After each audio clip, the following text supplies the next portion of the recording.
We're talking credit repair here today. It's Brad, the mortgage guy, and this is the longer version. You may have been sent over here because you wanted a little bit more detail. We've got a shorter video up that gives you a rundown of how to get stuff done and improve that credit in order to help yourself buy a house. But this is the longer version. We're going to go into a little bit more detail here. And as I said, I'm a mortgage guy. There are some really great professionals out there. In fact, you want to reach out, you feel you need help, I'll connect you with some that I've met through the years. The advice that I'm going to be giving here today is the advice that I give my clients who come to me who are looking for a mortgage, who need a little bit of a boost in their credit score in order to get approved. So the first thing is let's talk about those consumer credit scores that you get through those free services. Sometimes maybe use Experian, maybe you use Credit Karma, maybe use one of the other ones that are out there. Well, those free services are awesome. It's a great way to monitor your credit, to monitor the content of your credit, to see, is my score going up or is my score going down?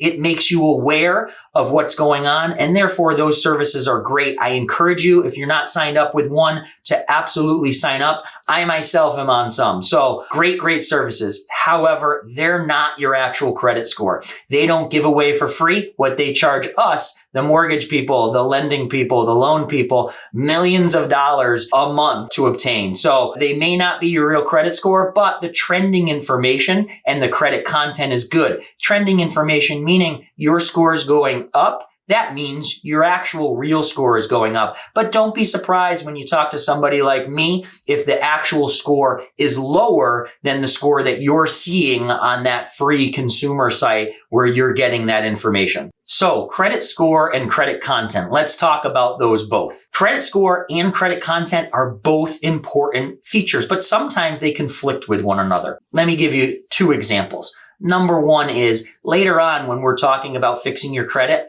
I'm going to tell you to go out there and get some credit cards. To do that, your credit's going to need to be pulled, right? Well, you may have heard getting your credit pulled could in fact reduce your credit score. That's absolutely correct. It absolutely could. However, we want our credit content from a long-term perspective to get better. And therefore, we're going to need to take that short-term hit of pulling our credit in order to obtain credit cards. And yeah, sure, maybe it drops your score a little bit in the short term, but long term, we're concerned about credit content, and that's going to be a necessary item. A second example where they may conflict with each other, you may have heard that paying off an old debt may in fact reduce your credit score. Yeah, that's absolutely true. In the short term, taking an old debt and paying it off that's reported several years back, well, in the short term, having it update showing as paid may in fact drop your credit score. I know that sounds crazy, but what's happening here is there's an old debt and the computer systems are starting to ignore it a little bit more because it's old. And then once you've paid it, even though it shows a zero balance, it now gives today's date as the most recent activity. And that may temporarily drop your credit score. Well, listen, that's going to be a short-term drop for a long-term gain, where in order for your credit content to get better, you're going to have to fix that old item. And yeah, you might take a short-term drop in your credit score. Rest assured though, credit content is just as important as credit score. Credit score, when it comes to getting pre-approved for a mortgage, it's kind of like gets you in the door, all right? If you don't have that certain credit score, let's say 580 for a minimum down payment on an FHA loan, 580 just gets you through the door. It does not mean you're approved. Your credit content may still mean you can't get approved for that loan. So what we're going to try to fix here is both the content and the score. And of course, you don't want to be shopping for a loan with a 580 if you don't have to be. So let's take care of your credit. So then you're shopping for a loan with a 650, a 680, a 780. Let's get that score as high as possible, because the higher you go, the more options you are going to have. So we're going to fix both credit score with these techniques we're talking about, but also credit content. Both are important.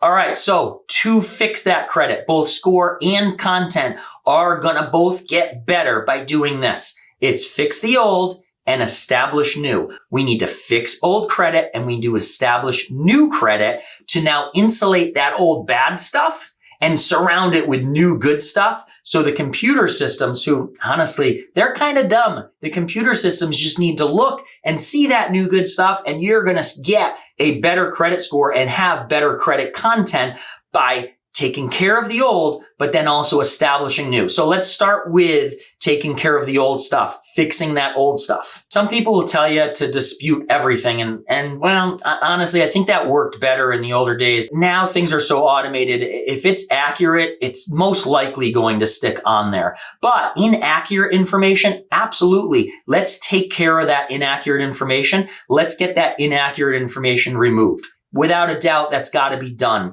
If you've got anything currently past due, you've got to get that caught up. Sometimes I'll have people that come to me and they've got a car loan. They missed a payment 6 months ago and they never caught up. And now they're paying every month. But when they pay every month because they missed a payment, every month's payment is actually technically a month behind. So they're still behind on that car loan, even though they're paying every month, because they never caught up. If you are behind on anything, if there is a past due amount showing on your credit report, that is destroying your credit content. That is destroying your credit score. You need to get that caught up. You need to take old collections, charge-offs, judgments. We need to pay those off. Again, we talked about some of the old stuff, paying them off. Maybe it's got a short-term degradation to that credit score, but long-term, it's going to boost your credit score. And long-term isn't always super long. We could be talking 3 to 6 months from now is when you're going to start seeing that boost in credit score,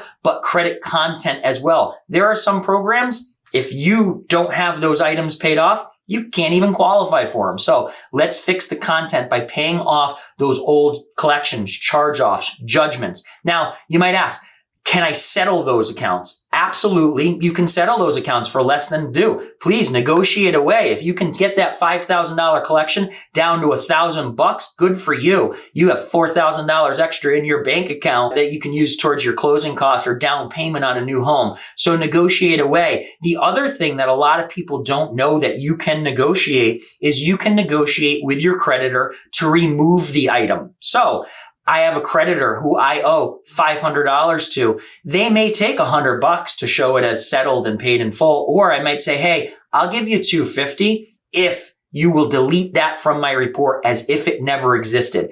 That's an option out there. And if you can negotiate that and get it removed from your credit entirely, it's as if that collection account is as if that bad item never existed. And if it never existed, the computer systems no longer see it, and your credit score is going to get the most boost from that. So negotiate, settle for less than due, and negotiate to get it removed. Both of those things could, in fact, help your credit score. Student loans. This is a big one. Those are not going to go away. If you're behind on your student loans, you need to do something about them. You need to catch them up. If you were so far behind that your lender sent those back to the Department of Education, that means it's a collection on your credit report by the Department of Education. That's not disappearing. So you need to contact the Department of Education. You need to get a hold of them, and you need to start payment arrangements with them. Currently, the way their program works is you go into a payment arrangement with them. After you've made 10 timely payments,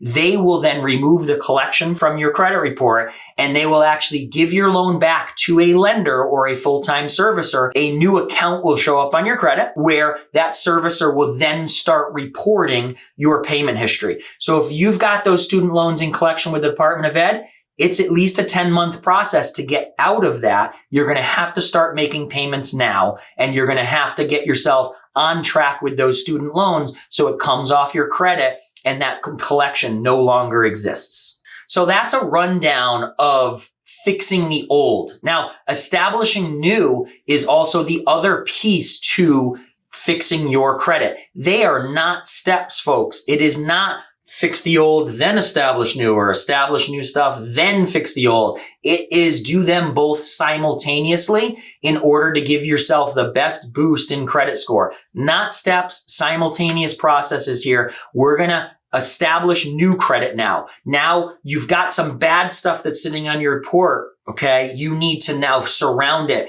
and insulate that from those computer systems who are giving you those scores. You need to insulate that bad credit with new good credit. So to do that, we're going to use the 2 credit card method. Well, if you've got more than 2 credit cards right now and they all have balances, you're just going to start by paying those balances down. Honestly, I'd take a look at the ones with the highest interest rates and attack those first. That's paid off, while at the same time, by the way, making minimum payments on all the other ones, because you don't want to be late. You're fixing your credit here. You need to be on time with stuff. So you're going to start paying off and paying down your credit cards until you get to the last 2. And with those 2 credit cards, you're going to use the 2 credit card method in order to establish new good credit. Now, if you don't have any credit cards, you need to go get credit cards. Now, getting credit cards requires your credit to be pulled. Maybe that pulls your score down a little bit, but that's okay. We're going to take a short-term hit by getting our credit pulled for a long-term gain, which is going to increase our credit score and improve our credit content. You might say to me, hey, Brad, I've tried to get credit cards and I've been denied.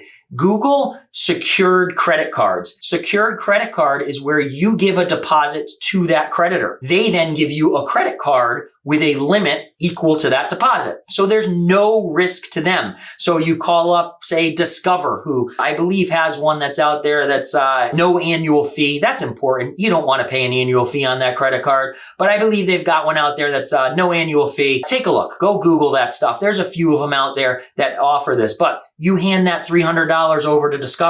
Discover now gives you a credit card like any other credit card with a $300 limit. They're holding your $300 over here in this savings account. You're using your credit card like anybody else uses their credit card.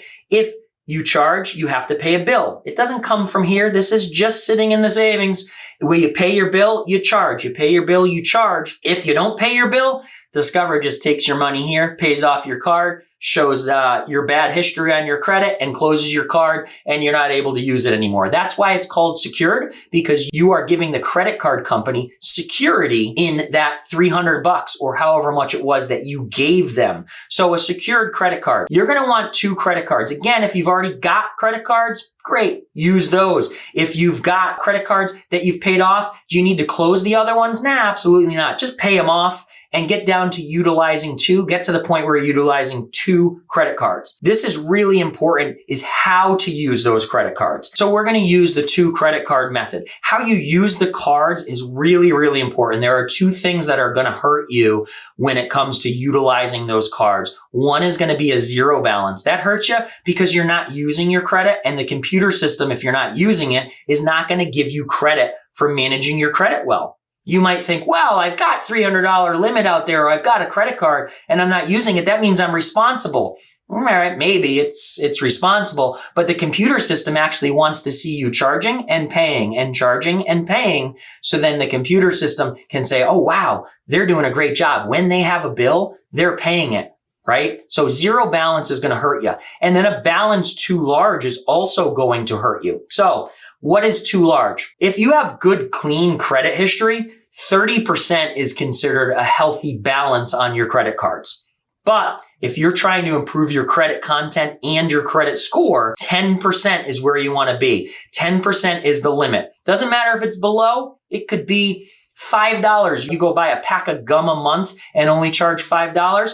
Absolutely, perfectly fine. You can do that, but it can't be 0, and you don't want it ever to be over 10%. Now, I also really don't want you holding balances over from charge period to charge period, because you get charged interest if you hold a balance. So if I go out and I buy that pack of gum on January 5th, well, sometime in February, I'm going to get the bill for that. Some people make the mistake of they go and charge $100 on January 5th, and then on the 6th, they turn around, they pay it off completely, and they think they're doing great. They're not.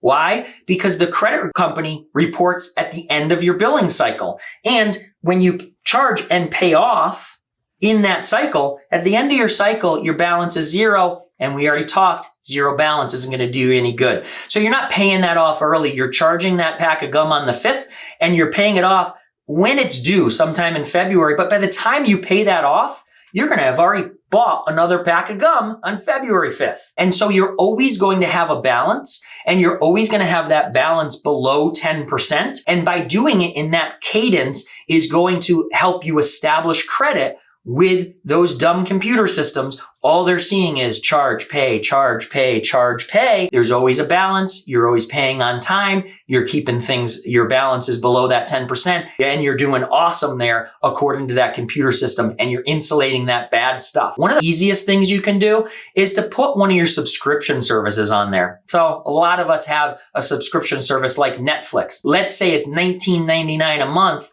Great. Get that on there. Just charge that on your credit card. Throw the credit card in a drawer. You can set it and forget it. That gets charged on January 10th or whatever the day is. You get the bill on February 10th. You pay it off on February 20th. But on February 10th, they charged your card again for your next month's subscription. By doing that and keeping it at that cadence, you're charging, you're paying off when it's due, not early. You're keeping your balances below 10%. You're going to give yourself the most boost to your credit score. So get those balances down. Use the 2 credit card method. Pay everything on time. Keep the balance below 10%. Make sure you don't have a zero balance. Establishing new credit.